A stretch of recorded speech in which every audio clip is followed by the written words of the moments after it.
Hello, happy Friday, and welcome back to Topical on the Games We Never Play Network. I'm Blythe Kala. And I'm Michael Robert Holmes, and today... Oh my god, I totally beat The Last of Us 2! We'll be talking about Blythe's beating of said game, but that comes a little later in the show. So for now... let's talk some tabletop. Games, that is.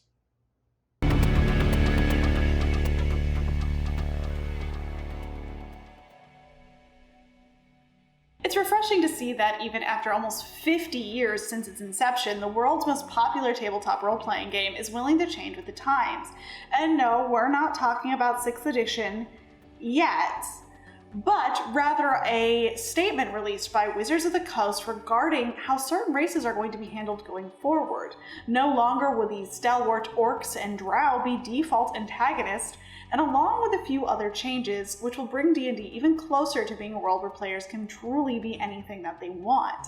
And not every fan of the game was a fan of this statement, but it's brave and it's bold, and we're 100% behind it here at GWNP. Also learning from current events and changing with them is Paizo, with a recent announcement regarding the upcoming Pathfinder adventure path, Agents of Edgewatch. The path puts the players in the mantle of city watch members entrusted with upholding law and justice.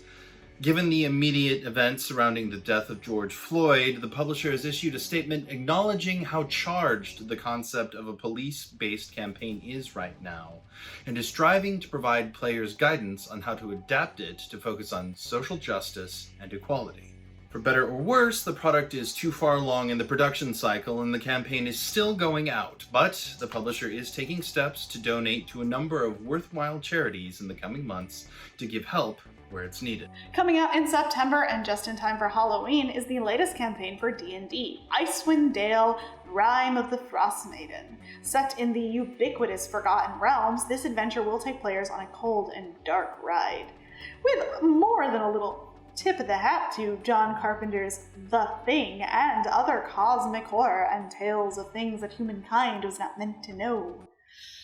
It certainly promises a refreshing change of pace from fighting Tiamat or Strahd. Expect a number of accessories to come along with this release as well, and don't forget a torch. If you've played the card-based game Boss Monster, chances are good you're gonna love Brotherwise Games' latest installment to the franchise, Overlord. What's it all about? Well, according to the good folks at Brotherwise, each turn you'll draft one tile and one token from the market. To maximize your power, you'll need to find the optimal placement for your terrain tiles, monsters, and dungeon entrances. As you fill your map, use portals to move your monsters and crystals to multiply your power. With smart placement and clever combos, you can build a truly dangerous map. Many bosses will compete, but only one will be declared the ultimate overlord. It's kickstarting now, and it'll be ready when it's ready, dang it. It's a month away at this point, but we're hella excited for Free RPG Day 2020, and while your local game store might have some modified hours or participation, this list of this year's freebies is pretty fantastic. With things like Keyforge, Starfinder, Kids on Bikes, and more in the mix, that is a hell of a reason to head out and support your local game store, but social distanced and safely. Of course, wear a mask. Which you should be really doing anyway, because that's a cool thing to do for your community. Just saying. Wearing a mask and supporting your local game store. Both of those things. Did you know that we have additional content at gamesweneverplay.com? Well, it's true. We have some fantastic articles written by a growing stable of writers, and we're super proud of our own Stephen Pope's latest on how ttrpgs are a great way to learn about queer theory. We're all about an inclusive table at GWNP, and Mr. Pope's an amazing writer if we do say so ourselves. There's a link below, so click it and see this and other amazing articles. Also, for July, the Games We Never Play crew are playing the minimalist D6-based Tiny Supers run by the game's creator, Alan Barr. Now, superhero RPGs are my collector's item of choice, and I cannot wait to take this one out for a spin. We're linking to his company, Gallant Knight Games website below, so swing on by to see what the Tiny series is all about. So, it's not really a surprise that The Last of Us 2 was kind of a big deal. It was a big deal for the PS4, and I beat it, and I love it, And if you want to know more about my feelings and my reaction, I released a video on my YouTube channel, which I will link in the description below. You can go check it out. It is me rambling, it is me having feels, and it's all about The Last of Us 2. It is spoilers, so be warned. But oh my god, it was so good, and I really, really, really, really, really recommend that you play it. You're 100% cooler than I will ever be if I live to be 1 million years old, Blythe.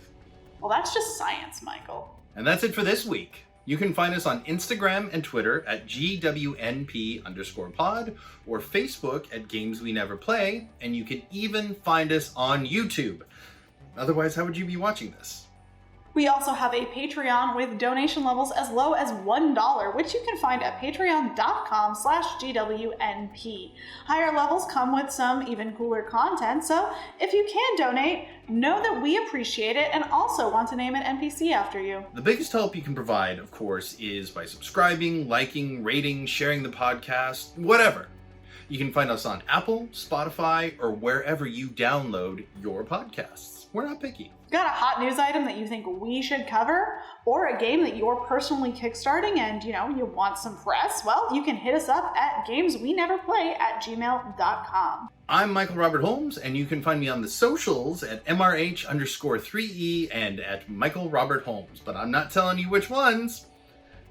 Okay, it's Twitter and Instagram, respectively, so just...